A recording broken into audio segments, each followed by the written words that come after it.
Buongiorno a tutti ragazzi, adesso parliamo di meteo. Quindi prima una bella notizia, poi una brutta notizia e poi un'altra bella notizia, quindi un casino a finale.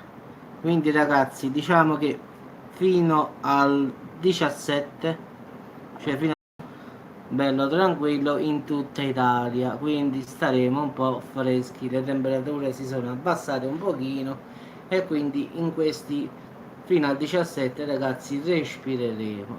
Purtroppo già dal 18 fino al 20 però tornerà di nuovo quel caldo africano un'altra volta, come sempre con questa afa alle stelle, però la fortuna è che dura 2 giorni, quindi dal 18 al 20.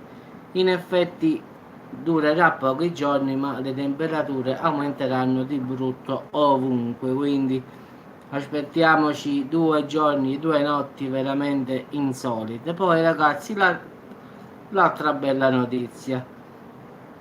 Dal 21 in poi, ragazzi, arriveranno piogge e temporali.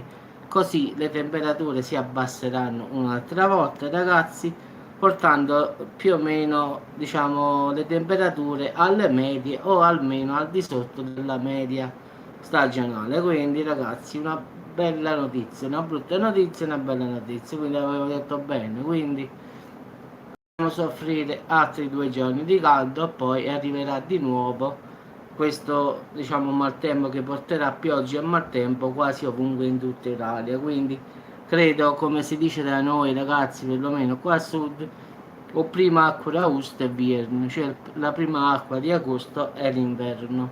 Noi usiamo questo detto che in napoletano si dice o prima acqua d'Augusto è Vierno, ma penso che l'avevate capito anche in napoletano, quindi speriamo bene ragazzi, facciamo le corna che finisce sto calore perché non ce la faccio proprio più.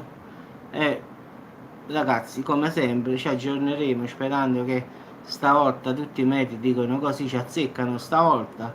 Ho controllato tutti i metodi possibili e immaginabili, tutti dicono la stessa cosa, speriamo che sia davvero così. Quindi ragazzi, fino al 17 stiamo così come oggi, quindi oggi si sta bene. 18-20 questi 2 giorni, va bene, abbiamo passati un sacco così brutti, ma 2 giorni in più, 2 giorni in meno non ci cambia nulla. E poi dal 21 in poi ragazzi dovrebbe finire, quindi facciamo le corna e aspettiamo il giorno 21 ragazzi, quindi vi auguro un'altra volta buon Ferragosto, non mangiate assai e ci sentiamo alla prossima notizia ragazzi, ciao.